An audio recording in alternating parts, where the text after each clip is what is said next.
तो सबसे पहले हम लोग बात कर लेते हैं कि चूंकि जो आपका 6 से लेके 8 दिसंबर की हम लोग बात कर रहे हैं, क्योंकि इस दिन जो स्टूडेंट यहाँ पे पेपर दिए उन्होंने कॉल करके उनसे जो बात हुई, तो उन्होंने जो इन्फॉर्म किया उसी के आधार पे हम लोग बता रहे हैं। क्योंकि उनका ये क्या है कि जो एग्जाम दिए तो उनको तो ये पता ही है कि किस स्तर का प्रश्न था या कहाँ से ज्यादा प्रश्न पूछे गए थे। ठीक है। अब देखिए फर्स्ट यूनिट में जो प्रश्न पूछे गए थे, कुछ थ्योरीज के प्रश्न पूछे गए थे, जैसे वाइगोत्स्की की आपका है, पियाजे की थ्योरी है। ठीक है। इन थ्योरीज से भी आपके प्रश्न पूछे गए थे, एक दो प्रश्न जो है वहां से यहाँ से उठा लिए गए थे। क्योंकि ये आपका जो है किशोर और वयस्क शिक्षार्थी की अपेक्षाएं, देखिए भावनात्मक, संज्ञानात्मक और व्यक्तिगत भिन्नताएं, जो इंडिविजुअल डिफरेंसेज हैं, यहाँ से प्रश्न पूछा था और इसी में ये थ्योरी इंक्लूड करके इन्होंने पूछा था। ठीक है। तो आपको क्या करना है कि थ्योरी को एक बार थोड़ा सा नॉर्मली आप देख लीजिएगा। यूट्यूब पे भी कई वीडियोस आपको मिल जाएंगे। जो आप टेट या सीटेट की जो थ्योरी है वो ही देख लेंगे तो उसी से आपका ये वाला जो प्रश्न आता है वो क्लियर हो जाएगा। ठीक है। और यहाँ से देखिए जो प्रश्न आए थे वो आपका क्या था कि शिक्षण स्तर में जैसे आपका विचारात्मक या स्मरण शक्ति के बारे में पूछा था। और शिक्षक प्रभावक जो तत्व है, यहाँ पे आपका जो संस्थागत सुविधाएं और सहायक सामग्री, टीचिंग एड्स, ये आपका पूछा था। और देखिए अगला है उच्च अधिगम शिक्षण में जो पद्धति है अध्यापक बनाम, ये देखिए ऑनलाइन ऑफलाइन से रिलेट करके स्वयं, स्वयं प्रभा और मूक्स। ठीक है। इनके इनके फुल फॉर्म आप देख लीजिएगा।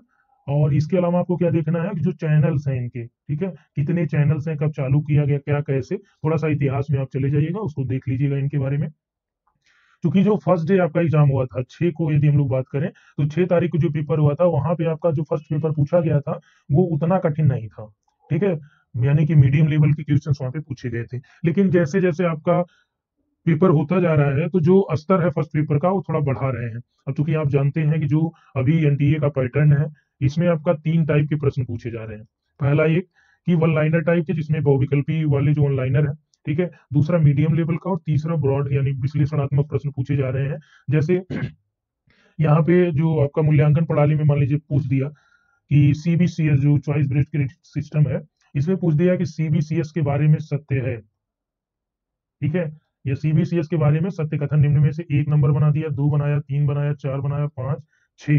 ठीक है। इतना बना के अब ऑप्शन बनाएगा कि ए बी सी सही है, यानी एक दो तीन सही है, दो तीन चार सही है, या चार पांच छह सही है, या सभी सही है। इस तरह से वहां पे बना रहा है। यानी कि जो आपका, यदि हम लोग बात करें इन 5 प्रश्नों में से दो प्रश्न आपके जो है आसानी से, जो यानी कि ऑब्जेक्टिव टाइप वाले, वन लाइनर टाइप वाले दो हो गए, मीडियम लेवल का एक है, और दो आपके जो है थोड़ा सा डीप स्टडी वाले हैं जिसमें आपने थोड़ा मेहनत करके पढ़ा होगा, तो आप इसको कर ले जाएंगे। हालांकि इसमें अगर आपने टॉपिक को क्लियर समझ लिया, जैसे अब सीबीसीएस के बारे में आप समझ लिए, तो सीबीसीएस में आप पूरा कर ले जाएंगे। तो ये हो गया टीचिंग एप्टीट्यूड। अभी हम बात कर रहे हैं रिसर्च एप्टीट्यूड में किस तरह के प्रश्न पूछे जा रहे हैं। तो रिसर्च एप्टीट्यूड में जो प्रश्न आपका पूछा जा रहा है सबसे ज्यादा यहाँ से पूछा जा रहा है शोध पद्धतियों के बारे में। ठीक है। और युगात्मक शोध पद्धति, विवरणात्मक, ऐतिहासिक, गुणात्मक और मात्रात्मक, इसको आप देख लीजिएगा। शोध के चरण देख लीजिएगा। ठीक है। इसके अलावा शोध नैतिकता तो आप इजिली कर ले जाएंगे कि क्या क्या चीजों को ध्यान देना है। ठीक है। शोध के चरण जरूर ध्यान दे लीजिएगा। इसके अलावा जो है दो स्पेशली यहाँ पे देख लेंगे तो इससे काफी चीजें वहां पे क्लियर हो जाएगा। और नेक्स्ट जो आपका देखिए गद्यांश जो है ये बहुत टफ वाले गद्यांश है। जैसे जैसे ही आपका टाइम आगे बढ़ रहा है एग्जाम का, तो क्या हो रहा है कि वो अन्य विषयों में जो प्रश्नों का स्तर है थोड़ा बढ़ा रहा है। तो गद्यांश जो है आसान वाले भी पूछे जा रहे हैं और कठिन वाले भी हैं। ठीक है। तो गद्यांश के लिए आपको क्या करना है कि जो आपको प्रश्न का उत्तर देना होता है, तो देखिए जो ऑनलाइन आपको मिलेगा, अभी मैं दिखा दे रहा हूँ यहाँ पे क्योंकि हमने ऐड कर रखा है डीआई को। तो गद्यांश जो मिलेगा, जैसे ये आपका पैराग्राफ पूरा यहाँ पे लिखा रहेगा, ये क्वेश्चन यहाँ पे रहेगा, फिर दूसरा पैराग्राफ दूसरा क्वेश्चन यहाँ पे रहेगा, फिर आपका तीसरा पैराग्राफ तीसरा क्वेश्चन रहेगा। तो गद्यांश के लिए आपको करना क्या, सॉल्व करने के लिए सबसे पहले आपको जो 5 प्रश्न इसमें गद्यांश में आएंगे, इन प्रश्नों को आप थोड़ा सा ध्यान से पढ़ लीजिएगा। ठीक है। जैसे ही आप प्रश्न को थोड़ा ध्यान से पढ़ेंगे तो हर एक प्रश्न का जो आप ऑनलाइन एग्जाम देंगे वहां पे एक पेपर आपको मिल जाता है, व्हाइट पेपर, जिसपे लिखना होता है। ठीक है। इस पे आप सॉल्व करते हैं। तो इस पे आपको क्या करना है कि जैसे पहले क्वेश्चन आपने देखा, यहाँ पे कोई पॉइंट आप कोट कर लीजिए, कोई वर्ड यूज कर जो इसमें है उसको आप लिख लीजिए जिसके बारे में पूछा है। ठीक। पहला क्वेश्चन इससे हो जाएगा। दूसरा आप इसी तरह से वर्ड कोई लिख लीजिए, तीसरा लिख लीजिए, चौथा और पांचवा लिख लीजिए। ठीक। इससे क्या होगा, एक बार आपने जो है पढ़ लिया है। इसके पहले अगर आपने ज्योग्राफी का सॉल्व देखा होगा, उसमें हमने प्रॉपर आपको बताया है कि किस तरह से आपको पढ़ना है उसको। ठीक है। जो और ये कम टाइम वाला टेक्निक है। तो इसके बाद जैसे ही आपने मान लीजिए 5 क्वेश्चन पढ़ लिए, अब आपको क्या करना है, अब आप पैरा पढ़िए। पैरा पढ़ने के बाद, ठीक है, जैसे आप पैरा पढ़ेंगे जहां पे आपका फर्स्ट वाला क्वेश्चन आएगा उसका उत्तर आप उसको यहाँ पे हाईलाइट तो कर नहीं पाएंगे। तो आपको क्या करना है, उसी समय जो है आप आ जाइए फर्स्ट वाले पे, उसको टिक कर लीजिए फट से। फिर दूसरे वाले में, अब यहाँ तक आपने पढ़ लिया, अब आप जान गए कि दूसरा यहाँ तक है नहीं। अब नेक्स्ट लाइन पढ़िए, वहां पे आइए, मान लीजिए यहाँ पे मिल गया आपको दूसरा क्वेश्चन, तो दूसरे वाले पे टिक कर लीजिए। इसी तरह से आप तीसरे पे आ जाइए, तीसरा मान लीजिए नेक्स्ट आएंगे तो तीसरा मिल जाएगा। चौथा मिल गया, मान लीजिए शीर्षक पूछा है, तो जब आपने पूरा पढ़ लिया तो इजीली आप शीर्षक भी लिख लेंगे। ठीक है। नहीं तो क्या करते थे आप कि जैसे मान लीजिए यहाँ पे क्वेश्चन मिला, फिर आप एक क्वेश्चन सॉल्व करें, पैराग्राफ पूरा पढ़ें। मान लीजिए पहले पैराग्राफ का यहाँ लास्ट में आंसर दे रखा है पहले क्वेश्चन का, तो आप जो है पहले पूरा पढ़ लेंगे, यानी एक बार टाइम आपका गया। अभी जब आपने पांचों यहाँ पे पढ़ लिया, हो सकता है कि पांचवा आपका दूसरी तीसरी लाइन में ही मिल जाए, तो आपको 5 बार नहीं पढ़ना पड़ेगा, बल्कि ये कई बार में आपके पांचों प्रश्न क्या होंगे, सही हो जाएंगे। ठीक है। और इसमें आपका कंफ्यूजन नहीं होता, सबसे अच्छी बात ये है। तो इस तरह से 5 तो आपको ये सही करने ही करने हैं। और इसके अलावा देखिए, संप्रेषण की हम लोग बात करें तो संप्रेषण यानी कम्युनिकेशन में जो पूछा जा रहा है प्रश्न, वो आपका जो इसके बैरियर्स हो गए, ठीक है, और क्लासरूम कम्युनिकेशन पूछा जा रहा है। ठीक है। इसके अलावा इसके जो टाइप्स है कम्युनिकेशन के, इसको भी थोड़ा सा आप देख लीजिएगा। और गणितीय तर्क या अभिव्यक्ति में यदि हम लोग बात करें तो इसमें आपका जो मैथमेटिकल वाले क्वेश्चन पूछ रहा है, और कोडिंग डिकोडिंग से भी यानी रीजनिंग वाले प्रश्न पूछ रहा है। रीजनिंग वाले कम से कम 2 प्रश्न आपको मिल जाएंगे। और ज्यादा आपका समय अगर खराब रहेगा तब ये तर्क वाले में आएगा। ठीक ना। तो यानी कि जो तर्क के बारे में तब आपका यहाँ पे पूछता है, तर्क थोड़ा सा कठिन हो जाता है यहाँ पे। और इसके बाद ये मैथमेटिकल वाले हैं, यहाँ से आपका श्योर रहता है प्रश्न पूछा ही जाएगा। युक्त युक्त तर्क की हम लोग बात, अब देखिए इसको अगर आपने नहीं पढ़ा तो इसको थोड़ा सा ध्यान दे लीजिएगा एक बार, अगर संभव हो सके तब। कारण क्या है ध्यान देने का, आप केवल फार्मूला ही पढ़ लीजिएगा इसका। रीजन क्या है कि जैसे मान लीजिए आप डीआई जब सॉल्व करेंगे, तो अब डीआई जो है लाभ हानि पे दे रहा है, औसत पे डीआई दे देगा ज्यादातर, ठीक है, अनुपात पे डीआई दे दे रहा है। इससे क्या है कि जैसे आप ये वाला पढ़े रहेंगे तो डीआई आराम से आप सॉल्व कर लेंगे, तो 2 से 3 प्रश्न यहाँ से आप कर लेंगे, डीआई में 5 प्रश्न, यानी आपके 7 प्रश्न यहाँ से क्लियर हो जा रहे हैं। समझ में आ रही बात। ठीक है। इसके बाद देखिए लॉजिकल रीजनिंग में हम लोग बात करें तो यहाँ पे जो आपका पूछा जा रहा है, ये आपका लक्ष्यार्थ और वशवर्त देख लीजिएगा। ठीक है। ये निगमनात्मक और आगमनात्मक को देखना है आपको, तर्क शास्त्र को देखना है। ठीक है। इसके अलावा ये अनुमान उपमान ये वाला देख लीजिएगा। और इसमें देखिए बहुत ज्यादा डीप जाके पूछेगा तो आसानी से कर नहीं पाएंगे प्रश्न, तो इसलिए इसमें क्या करना है, अब तुक्का आपको कैसे लगाना है आगे मैं बताऊंगा अभी। ठीक है। डीआई में देखिए, डीआई में हमने बता दिया कैसे कैसे पूछ रहा है। आईसीटी की बात करें तो आईसीटी में जो है ये आपका ये वाला एक प्रश्न यहाँ से पूछा जा रहा है। इसके अलावा जो इंटरनेट ईमेल, ईमेल आप देख लीजिएगा। ठीक है। और आपको क्या करना है कि जो हायर एजुकेशन में जो डिजिटल पहले हुई हैं, जो लेटेस्ट डाटा यानी करंट वाला ये डाटा इसमें पूछ रहा है। और नेक्स्ट हम लोग आ जाते हैं तो यहाँ पे आपका जो दिया गया है 9 नंबर में, अब देखिए इन्वायरमेंट वाले सेक्शन की हम लोग बात करें तो ये इसको पढ़ने से आपको क्या मिलेगा, फर्स्ट पेपर भी आपका क्लियर होगा। तो यहाँ पे 2 चीजें आपको पढ़ना है, ये डीजी में 17 लक्ष्य देख लीजिएगा, एमडीजी में जो आपके 10 हैं, और जो आपका नेशनल एक्शन प्लान है, ठीक है, राष्ट्रीय कार्य योजना, इसमें 8 जो लक्ष्य हैं, इनको आप देख लीजिएगा। एक प्रश्न आपका श्योर यहाँ से मिल जाएगा। समझ रहे हैं बात। ठीक है। दूसरा प्रश्न आपको यहाँ से मिल जाएगा जो प्रोटोकॉल है, और चूंकि फायदा इससे क्या होगा, आपका फर्स्ट पेपर में भी मिल जाएगा, ये ज्योग्राफी में भी मिल जाएगा। ठीक है। मॉन्ट्रियल प्रोटोकॉल वगैरह ये आप पढ़ लीजिएगा, जैव विविधता के सम्मेलन, इसका करंट डाटा मैं कल तक आपको प्रोवाइड करा दूंगा। अंतर्राष्ट्रीय सौर संधि का जो लेटेस्ट डाटा है वो भी आपको प्रोवाइड करा दूंगा। देखिए राष्ट्रीय कार्य योजना यहाँ पे है ना, अंतर्राष्ट्रीय समझौते या प्रयास आंदोलन भी आपको देखना है, वो मैच कराने के लिए दे देता है। ये आसानी वाले प्रश्न है जो इजीली आप उसको कर ले जाएंगे। अब देखिए न्यूनतीकरण जो प्राकृतिक आपदा जोखिम है, इसमें स्ट्रक्चर और नॉन स्ट्रक्चर पूछ रहा है ज्यादातर, संरचनात्मक उपाय और गैर संरचनात्मक उपाय। तो संरचनात्मक में क्या होता है कि जब आप बांध बना रहे हैं, ठीक है, ये सब क्या होंगे, यानी कि कोई निर्माण आप करेंगे तो वो संरचना में आ जाएगा। और जो नॉन स्ट्रक्चर में आ जाएगा, जैसे आप पूर्वानुमान लगा रहे हैं कि यहाँ बाढ़ आएगी, ठीक है, लोगों को सूचना दे रहे हैं, स्वास्थ्य सेवाएं उपलब्ध करा रहे हैं, तो ये जो है नॉन स्ट्रक्चर में आएगा। ठीक। तो ये आपको देखना है। इसके अलावा एनर्जी पे डाटा हम प्रोवाइड करा देंगे। पहले 2017 के आसपास, 17 से 18 में, 15 में इस टॉपिक पे एनर्जी पे डाटा से एक प्रश्न श्योर रहता था, पूछता था कि जो है सौर ऊर्जा का बढ़ता हुआ क्रम, यानी ऊर्जा का बढ़ता हुआ क्रम कौन सा होगा, सौर ऊर्जा, पवन ऊर्जा, जल ऊर्जा, बायोमास नाभ की एनर्जी। ठीक है। ये टोटल जो आपका रिन्यूएबल एनर्जी का प्रोडक्शन हो रहा है इंडिया में वो कितना है, ये सारी चीजें आपसे पूछा जा रहा था। ठीक। तो यहाँ पे हमने बता दिया कौन कौन से टॉपिक जो आपके अभी ट्रेंडिंग में चल रहे हैं, जो एनटीए पूछ रहा है। ठीक। इसके अलावा देखिए यहाँ पे आपका स्वतंत्रता के बाद भारत में और प्राचीन शिक्षा, इन दोनों के बारे में थोड़ा सा आप देख लीजिएगा। अंग्रेजों के द्वारा जो कमीशन बनाए गए, रेले आयोग, इन सभी को देख लीजिएगा एक बार। और इस पे ज्यादातर यूजीसी में आपका करंट रिलेटेड क्वेश्चन पूछ रहा है, तो आपको क्या करना है कि यूजीसी के जो पहले हैं, ठीक है, जो कार्यक्रम है यूजीसी के उसको थोड़ा सा आपको देख लेना है। तो ये हो गए टोटल 10 यूनिट जो ट्रेंडिंग में चल रहे हैं टॉपिक, उसको हमने यहाँ पे आपसे डिस्कस करा है। अब आ जाते हैं हम लोग, जो आपका डीआई पूछा जा रहा है वो किस तरह से पूछा जा रहा है, तो इसी की हम लोग चर्चा कर रहे थे कि डीआई जो आपको सॉल्व करना है वो कैसे करना है। ठीक है, अब देखिए यहाँ पे दिया गया है कि नीचे दी गई तालिका में 2015-16 से 19-20 तक 5 वर्ष की अवधि के लिए यहाँ पे आपका मेंशन कर रहा है कि भारत में जो नेवल राष्ट्रीय आय है यानी कि एनएनआई, ये इकोनॉमिक्स का टॉपिक हो जाएगा, एनएनआई आपको बताएंगे। ठीक है, नेट नेशनल इनकम। तो नेट नेशनल इनकम क्या होता है, जब इसमें से जो नेशनल इनकम है एनआई है, इसमें से जब हम लोग डिप्रिसिएशन घटा देते हैं तो आपका क्या हो जाता है, नेट यानी शुद्ध आय हमको प्राप्त हो जाती है। और यहाँ पे दिया है कि प्रति व्यक्ति निवल यानी कि आपका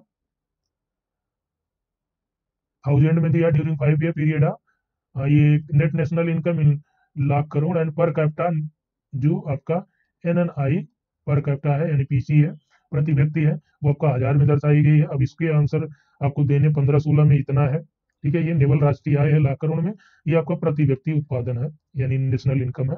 ठीक है, अब प्रश्न पे आ जाते हैं। दिया है कि वर्ष 2015-16 के संदर्भ में भारत की जनसंख्या में वर्ष 2019-20 तक कितने प्रतिशत की वृद्धि हुई। अब देखिए यहाँ पे क्या दे दिया, परसेंटेज की बात कर रहा है।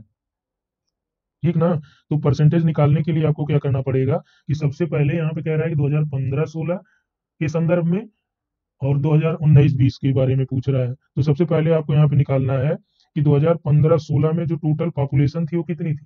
ठीक है, संदर्भ में भारत की जनसंख्या में जो जनसंख्या उसको निकालना है। यहाँ तो हमको नेशनल इनकम दिया है, अब ये देखिए क्या है, ये आपका टोटल राष्ट्रीय आय है जो कुल है। अब इसमें एक व्यक्ति का 95 है, तो यदि हम टोटल में एक व्यक्ति का भाग दे देंगे तो जो आपका पॉपुलेशन है वो निकल आएगा। अब ये टोटल राष्ट्रीय आय है, ठीक है, अब एक व्यक्ति की आय हमें पता है, यानी कि क्या हो जाएगा ये, जैसे आप समझिए कि आप कि ये आपका मान लीजिए 10 रुपया है। अब इसमें से कह रहा है कि 10 रुपया है, एक आदमी को 1 रुपया मिलेंगे, तो कितने आदमी हुए, 10 आदमी हो गए। तो सेम वही चीज यहाँ पे कह रहा है कि नेशनल इनकम 122 है और एक आदमी की जो इनकम है वो 95 है। अब ये देखिए 1000 में है, ये करोड़ में है, तो इसी हिसाब से आपको यहाँ पे निकालना है। तो ये आपका क्या हो जाएगा, जब इसमें से आप डिवाइड कर देंगे तो हम यहाँ पे निकालना है 2015-16 का की जो जनसंख्या है वो कितनी है। ये हमारा हो जाएगा नेट नेशनल इनकम कितना है, 122 है, 2015-16 में कितना है, 122 है। इसके बाद इसको डिवाइड किससे करेंगे, प्रति व्यक्ति जो निवल राष्ट्रीय आय वो कितनी है, 95 है, तो 95 से आप इसको डिवाइड कर दीजिए, ये लगभग आ जाएगा 1.28। ठीक है, ये समझने के लिए पूरा प्रॉपर डिटेल में हम लोग जा रहे हैं, नहीं तो अभी आपको वहां पे शॉर्टकट में भी हम लोग देख लेते हैं। ठीक है, ये निकल गया क्या, 2015-16 की जनसंख्या। अब इसी हिसाब से हमको 19-20 की पॉपुलेशन निकाल लेनी है। ठीक है, तो 19-20 में जो जनसंख्या होगी वो क्या होगी, इसको देख लीजिए यहाँ पे 2019-20 में जो पॉपुलेशन है ये आपका क्या हो जाएगा, ये 177 हो जाएगा डिवाइड बाई 132। इससे आप इसको डिवाइड करेंगे तो यह आ जाएगा 1.34। अब देखिए 2019 की पॉपुलेशन हमें पता चल गई, 20 की चल गई। अब इसमें क्या कह रहा है कि कितना प्रतिशत की वृद्धि हुई, कब से कब तक, 2015-16 से, यानी ये 1.28 था जो अभी 1.34 हो गया, तो कितने परसेंट की लगभग वृद्धि हुई है। ठीक है, तो इसको निकालने के लिए जो प्रतिशत वृद्धि बराबर, इसका मतलब वृद्धि समझिएगा, बराबर क्या हो जाएगा कि 2019-20 का जो आंकड़ा है, 19-20 का 1.34 आ गया। ठीक है, और जो 2015-16 का है, तो इसमें से जब हम इसको घटाएंगे तो क्या मिलेगा, जो बढ़ोतरी हुई है वो मिल जाएगी।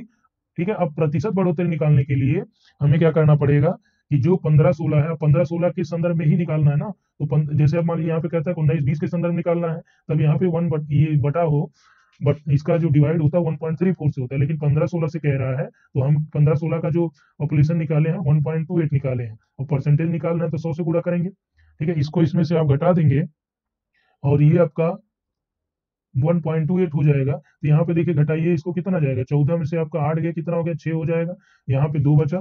ठीक है, 2 से ये आपका 0 हो जाएगा, यानी 0.606 डिवाइड बाई 1.28 इंटू 100। ठीक है, ये आपका दशमलव दशमलव कट जाएगा। अब इसको जब आप टोटल काट देंगे तो ये लगभग आ जाएगा 4.6% के आसपास। अब देखिए जो ऑप्शन यहाँ पे दिया है, ये जो इस तरह से आपका बनाया है, इसका मतलब होता है ऑलमोस्ट यानी लगभग, इसके आसपास। तो यहाँ पे जो आसपास 4.6 किसके आसपास हो जाएगा, 4.4 के आसपास हो जाएगा। तो राइट आंसर यहाँ पे क्या हो गया, बी हो गया। ठीक, चलिए नेक्स्ट आइए, दूसरा नंबर देखिए इसमें क्या मेंशन करा है, सेम वही चीजें दिया गया, प्रश्न केवल देखिए कि किस वर्ष पिछले वर्ष की तुलना में जो एनएनआई है, नेट नेशनल इनकम है, ठीक है, एनएनआई में प्रतिशत वृद्धि अधिकतम है। समझ में आ रही बात। अब इसमें देखिए आपको क्या करना है, इसमें ये देखना है कि सबसे ज्यादा प्रतिशत वृद्धि किसमें हुई है। तो यहां से आपको निकालने के लिए क्या करना पड़ेगा, तो इसमें पहले ऑप्शन देख लीजिए, उसी में उसका हिसाब से निकाल लीजिए।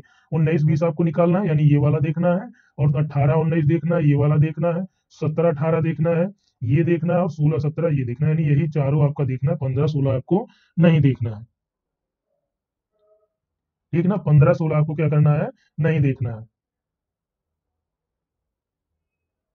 तो सबसे पहले आपको जैसे 16-17 निकालना होगा, इसमें परसेंटेज वृद्धि कितनी हुई, तो 2016-17 में जो प्रतिशत वृद्धि हुई, तो 16-17 में ये 136 है, 136, ठीक है, 136 है। और इसमें कह रहा है कि पिछले वर्ष की तुलना में, पिछला वर्ष कौन सा हो जाएगा, पिछला वर्ष आपका 122 हो जाएगा, और किसमें पूछ रहा है, एनएनआई में पूछ रहा है, तो पिछला वर्ष 122 हो गया, 16-17 में 15-16 ही तो होगा, ठीक है, 122 हो गया। अब कह रहा है पिछले वर्ष के संदर्भ में आपको निकालना है, तो डिवाइड भी किससे होगा, 122 से होगा, गुणे कितना हो जाएगा, 100 हो जाएगा, इसमें से घटा दीजिए इसको, ठीक है, ये आपका 4 हो गया, यहाँ पे आपका 1 मिल गया, ये आपका 122 इंटू 100 हो गया, ये आपका जो मिल जाएगा ये 11.47% मिल जाएगा, ठीक है। अब यहीं से हमको निकालना क्या है कि 2017-18 का निकाल लेते हैं। तो 2017-18 का जो एनएनआई है, पिछले वर्ष की तुलना की हम लोग बात करें, तो यहाँ पे देखिए कितना है, 151 है, तो 151 माइनस कितने दूसरे में निकालना है, 136 डिवाइड बाई भी 136 होगा, क्योंकि सापेक्ष पिछले वर्ष के निकालना इंटू 100 हो जाएगा। और इसमें से ये आपका घटा लीजिए, 11 यहाँ से हो जाएगा, ये आपका 6 जाएगा, 5 हो गया, 4 में से 3 गए, आपका ये 1 हो गया, बटे आपका 136 हो गया, गुणे 100 हो गया, ठीक है। इसको आप डिवाइड करेंगे, ये आपका मिल जाएगा 11.02%, ठीक। चलिए 2018-19 का निकाल लेते हैं, तो 18-19 में क्या हो जाएगा, ये 167 माइनस 151 डिवाइड बाई 151 इंटू 100, यहाँ से आपका क्या निकल जाएगा, ये 7 है, ये 1 है, ये 6 आ जाएगा, यहाँ से 6 और ये आपका 5 है, 1 आ जाएगा, डिवाइड बाई 151 इंटू 100, इसका जो वैल्यू आ जाएगी वो कितना हो जाएगी, ये आपका 16/151 इंटू 100, ठीक है। तो ये आपका कितना आ जाएगा, ये लगभग आ जाएगा 10.59% के आसपास, ठीक है। अब हमको निकालना होगा 2019-20 का, तो 19-20 में हम क्या करेंगे, 177 डिवाइड बाई 167 इंटू 100, ठीक है, यहाँ से आप करेंगे, ये आपका क्या हो जाएगा, 0, 10 आ गया, डिवाइड बाई 167 इंटू 100, ये आपका कितना मिल जाएगा, 5.98% के आसपास ये मिल जाएगा,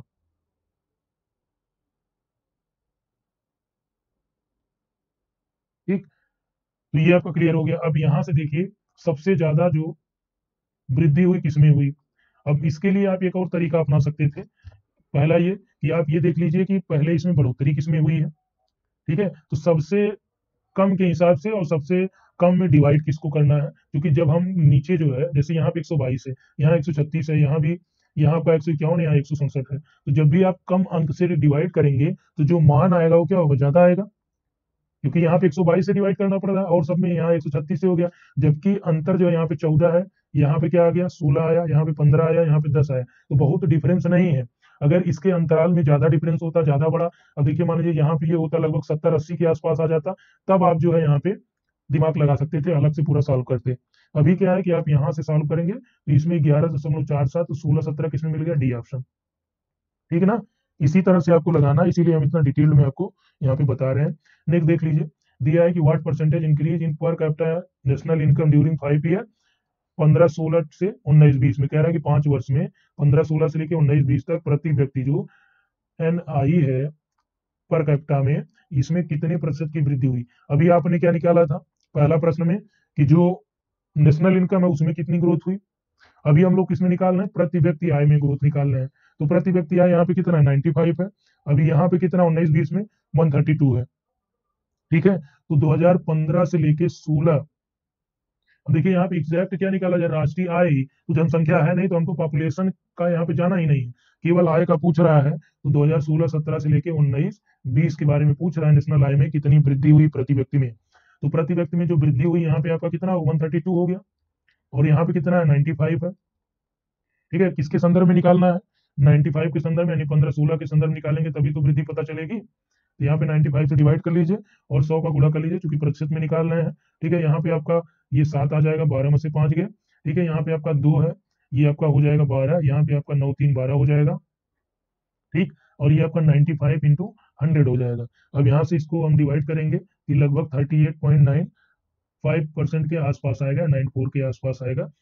तो जो एग्जैक्ट यहाँ पे आपका हो जाएगा, ये वाला ऑप्शन यहाँ पे राइट हो जाएगा। देखिए इसमें हमने कुछ किया नहीं किया ना, केवल आपका जो प्रश्न कह रहा है कि प्रति व्यक्ति जो राष्ट्रीय आय है कितना प्रतिशत की वृद्धि हुई, तो प्रति व्यक्ति जो राष्ट्रीय आय हमारे पास है 95 है 2015-16 में, और 132 है 19-20 में। अब इसमें से इसमें कितना अंतर हुआ, 37 का लगभग अंतर है। जब केवल अंतर पूछे कितना हुआ बढ़ोतरी, तो 37 हो गया। अब इसी को प्रतिशत में कह रहा है, और सापेक्ष कौन सा दे रहा है, 2015-16, तो इसमें प्रतिशत में कह रहा है, तो जिसके सापेक्ष है 95 का, 100 से गुणा कर देंगे तो ये आपका आ जाएगा। अब यहाँ से आप देखिए 95 है तो ये 100 है, तो यानी कि लगभग 1 पॉइंट समथिंग ये जाना है, तो ये लगभग हो जाएगा 38 के आसपास ये उत्तर आएगा। तो आप पूरा साल करने के बजाय ऐसे भी तुक्का लगा सकते हैं।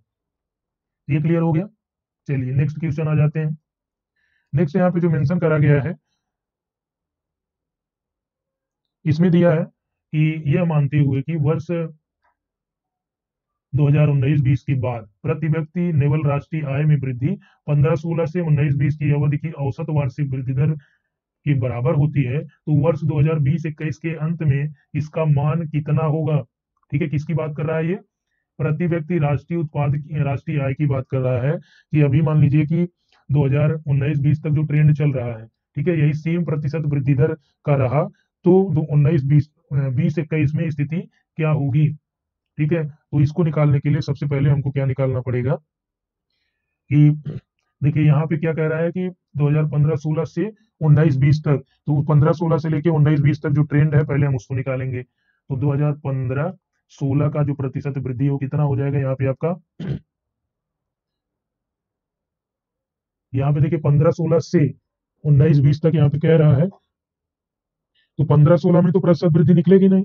कारण क्या है, क्योंकि पिछला वाला कोई डाटा है नहीं, तो जो निकलेगा वो कितने का निकलेगा, 16-17 का निकलेगा, क्योंकि प्रतिशत वृद्धि के लिए पता होना चाहिए ना। अब इसके पहले आपका 14-15 का डाटा होता तो 15-16 का ही निकल जाता, तो यहाँ पे 16-17 का निकलेगा, जो पिछले वाले के सापेक्ष निकाला जाएगा। तो यहाँ पे जो डाटा है 105 का है, और ये हो जाएगा 95, डिवाइड भी किससे होना है, 95 से इंटू 100 हो जाएगा, और ये आ जाएगा 10/95 गुणे 100। ठीक है, अब यहाँ से यदि हम लोग सॉल्व करेंगे तो ये हमको मिल जाएगा लगभग जो है 10.52। ठीक, पहले का ये आंसर हो गया। चलिए दूसरे में आते हैं।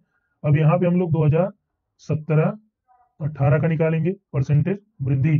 ठीक है, तो 18 का जब आप निकालेंगे तो यानी 151 माइनस 136 डिवाइड बाई, ये सॉरी 136 नहीं होगा, 136 ये नहीं होगा, बल्कि क्या होगा, यहाँ पे आपका ये निकाल रहे हैं हम लोग ना, तो ये 115 माइनस 105 हो जाएगा, डिवाइड बाई 105 इंटू 100 होगा। ये देखिए ये ऊपर वाले का मान है इसका, तो यहाँ से ये वाला निकल जाएगा, ये भी आपका कितना आ जाएगा, ये 15/5, ये आपका 10 आ जाएगा, डिवाइड बाई 105 गुणे 100 आ जाएगा। ठीक है, और यहाँ से आप इसको निकालेंगे तो इसका जो मान आया जाएगा 9.52। ये आपका किसका आ गया, 17-18 का। अभी क्या करना है हमें, अब यहाँ से 17-18 के बाद यहाँ से 2018 और 19 का निकाल लीजिए। 18-19 का जो है 126 और 115 है, तो 126 माइनस 115 डिवाइड बाई 115 इंटू 100। ठीक है, ये आपका निकल जाएगा, कितना आ जाएगा, ये 11 आ जाएगा, 11/115 गुणे 100 आ जाएगा, और 18-19 का जो आ जाएगा ये लगभग 9.56% आ जाएगा। ठीक है, अब यहाँ से 19-20 का जो डाटा है उसको निकाल लीजिए। ये 132 माइनस 126 डिवाइड बाई 132 इंटू 100 आ गया। ठीक है, ये 6 आ जाएगा, 6/132 गुणे, ये आपका 132 नहीं 126 होगा। ठीक है, जिसके सापेक्ष निकाला जाता है उसको आप क्या करते हैं, डिवाइड कर देते हैं। तो ये आपका कितना आ जाएगा, ये आपका 4.76% आ जाएगा। कितना आ गया, 4.76%।